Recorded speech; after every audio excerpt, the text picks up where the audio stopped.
What's good, YouTube? It's your boy K Spot. Check me out on Twitch. Check out the Discord server. The links are in the description. We about to check out LeBron versus Jordan. Revisited. You know what I'm saying? Who's the GOAT? And I ain't even gonna ask y'all who y'all think is the GOAT, because I know most of y'all will probably say Jordan. You know what I'm saying? For me, it's LeBron. We can agree to disagree. We can debate that shit in the comments. It is what it is. But yeah, let's check out this video, LeBron versus Jordan. You know what I'm saying? This is one of the biggest topics when it comes to basketball. You know what I'm saying? Those arguments can get heated. Let's check this shit out. Check it out, man.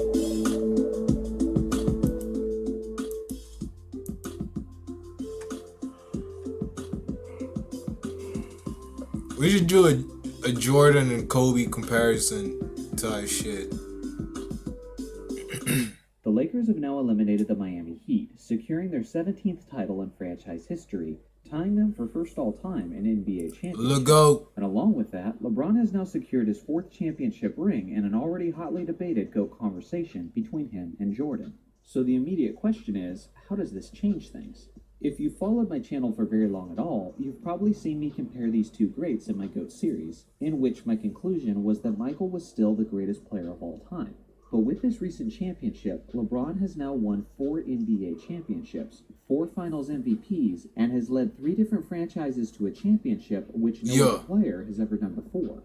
He's finished in the top 5 of MVP voting in 14 out of the last 15 seasons. He turns 36 years old in a couple months, and the guy doesn't appear to be slowing down at all. If Nigga, he's still a rookie. Fuck is he talking about? At the very least, he's making the conversation more and more interesting with each passing season. Many of the basic comparisons haven't changed much. Jordan still has the edge in championships, finals MVPs, and league MVPs. When it comes to scoring, Jordan is clearly better, with his distant record of 10 straight scoring titles to LeBron's 1. Jordan also has the highest scoring average in NBA history, and by far the highest playoff scoring average in NBA history. Of course, if you're arguing in favor of LeBron on the offensive end, it's not just about scoring, but it's about how he impacts the game as a serious dual threat. LeBron's averaged 2 more assists per game over his career than Jordan did, and when it comes to players of his stature, LeBron is one of the greatest passers of all time and floor generals the game has ever seen. This year specifically, I can't say enough about how he switched completely to the point guard position at the age of 35. And he didn't just average 10.2 assists on the year, but he led the entire league in assists. It's reminiscent of when Wilt Chamberlain best point guard in the league in scoring, and then switched up his approach and led the league in assists in 1968. Rebounding is a slight edge to LeBron, which some of that comes with his position on the court. Defensively, Jordan has always had a massive edge and continues to have a massive edge. MJ has 9 first-team all-defense appearances, and LeBron has 5. Jordan won the Defensive Player of the Year in 1988, which is an award LeBron has never won, although you could argue that he should have, especially in 2013. Contrary to popular belief, Jordan actually averaged more blocks than LeBron James, despite being 10 inches shorter and about 50 pounds lighter, as MJ was arguably the greatest shot-blocking guard of all time. MJ also averaged significantly more steals, and almost everyone recognizes Jordan as this nigga's numbers just look better. Now, of course, there's many narratives that come with this debate, and the reason I don't dwell on them in this debate is because they're very subjective. They're based on interpretation, and honestly, I think many of them are stupid, on both sides. People say that Jordan didn't start winning until Pippen showed up, which is true, but he hadn't played very long up to that point, and I would argue that he didn't have adequate help until Pippen developed. In the 80s, no one in their right mind expected a solo Jordan show to beat a team of 3 or 4 All-Stars and a deep bench like the Celtics and Pistons had. Then for LeBron, you have the 3-6, which is now a 4-6 finals record. But I hate this one too, because how the hell are you going to take LeBron dragging Larry Hughes and Boobie Gibson to the finals in 2007? I hate that fucking argument. Like, these niggas, this nigga LeBron took bums. He carried bums. I don't hear about that finals record. You do that, then I can't help but think that you're just showing your bias. So if you want to argue about all the different narratives that you can't quantify or back with any statistical analysis, well then we can have that conversation, but just know that we'll be arguing forever because there's basically no definitive answer. I prefer much more to look at the facts that can't be disputed and then formulate the argument from there. Now earlier, I talked about how averages and accolades still significantly favor Jordan. But for LeBron, it's much more about his career totals, and that's a testament to his longevity, his consistency, his good health, and his commitment to staying in elite shape. Like I said, the guy is about to turn 36, and he doesn't look like he's slowing down anytime soon. He's about to Thanks turn to his 37. longevity, he's ahead of Jordan on the all-time scoring list, and will likely end up being the NBA's all-time scoring leader. Oh yeah, for He's sure. already He's hooping the till NBA he's playoff 45. all-time leading scorer, along with many other playoff statistics that are not pictured on the screen.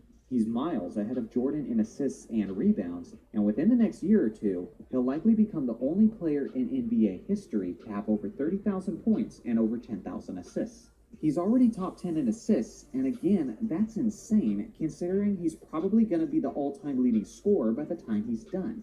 As things currently stand, in my opinion, LeBron is still not the greatest player of all time, and he doesn't have the greatest career of all time. But he will have the greatest career of all time. Based on the way LeBron is performing at this age and how much he appears to have left in the tank, barring a major injury, his complete resume will stand alone. Let's say by the end of his career, he has 4, 5, or 6 championships and 4 or 5 league MVPs. He's made around 20 All-Star teams and 20 All-NBA teams. He's the all-time leading scorer. He's like mean third 30? all-time in assists, first in playoff scoring by a wide margin, second in playoff assists, and he has the most playoff wins of all time by a massive margin. Again, based on the trajectory he's on, there will be no argument here. He will have the greatest overall career in NBA history.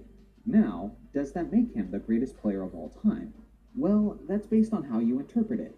For me, I've always put more value on who was the best when they were at their best, who was the most dominant in their era, and separated themselves from the competition to the greatest extent. And I've made videos that support that thinking, like for example, my video on if every player had a 10-year career, in which case Jordan clearly stands out.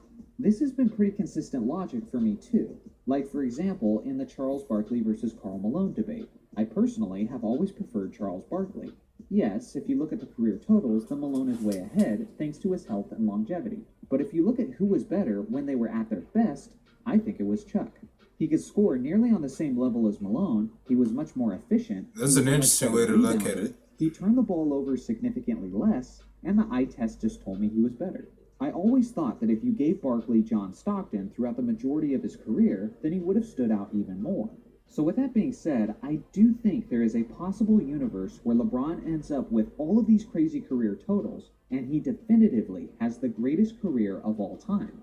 But I still recognize Michael Jordan as the greatest player of all time. If by the end of his career, LeBron's complete resume leads you to say that his greatest career also makes him the greatest player of all time, then I certainly won't fault you for it. We're not quite there yet, but it's coming. Let me know in the comments section what you think your top 3 all-time will look like by the end of LeBron's career. I look forward to reading your comments.